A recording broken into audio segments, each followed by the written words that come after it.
सुदे सेरजा हुदे आदा गंगोना दामदे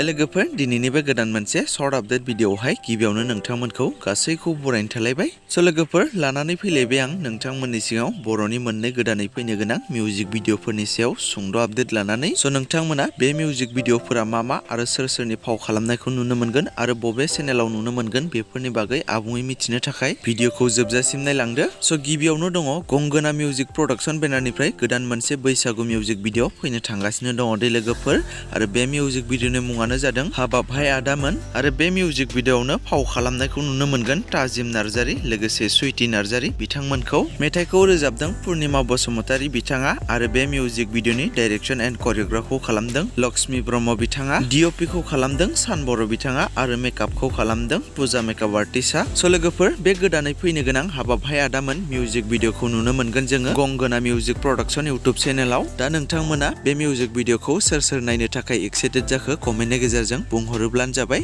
आरो नायनो थाखाय एसे नेनानै थाथ'दो आरो नेक्स्ट आपडेटआव दङ डिबिए प्रडाक्शन बेनारनिफ्रायबो गोदान मोनसे बैसागु मिउजिक भिडिअ फैनो थांगासिनो दङ आरो बे मिउजिक भिडिअनि मुङानो जादों गुफुरै गावदां आरो बे मिउजिक भिडिअआवहाय फाव खालामनायखौ नुनो मोनगोन जोङो बर'निनो फेस्ला फावखुंगुर बिथां मेन्देला ब्रह्म लोगोसे डिबिया बिपुल जयसिं बिथांमोनखौ आरो बिथांमोना बे फैनो गोनां मिउजिक भिडिअनि ससे टिजार भिडिअखौबो डिबिया प्रडाक्शन चेनेलाव हगारनानै होबाय दे लोगोफोर आरो फुल मिउजिक भिडिअआबो थाबैनो फैनो थांगासिनो दङ नोंथांमोना जाय नायनो गोसो गुदुं बिथांमोना डिबिया प्रडाक्शन चेनेलाव बे मिउजिक भिडिअखौ नुनो मोनगोन दे लोगोफोर बिदिब्ला दासिमनि सुंद' आपडेट भिडिअआ बेखिनियानोमोन जुदि नोंथांमोना भिडिअखौ नायनानै मोजां मोनदोंब्ला लाइक खालामदो आरो बेफोरबायदिनो माखासे बर'नि फैनो गोनां मिउजिक भिडिअफोर आरो बर' सावथुनफोरनि बागै आपडेटफोरखौ मोननो थाखाय चेनेलखौ साबस्क्राइब खालामनानै खाथिनि बेल आइकनखौबो अल प्रेस खालामनानै लादो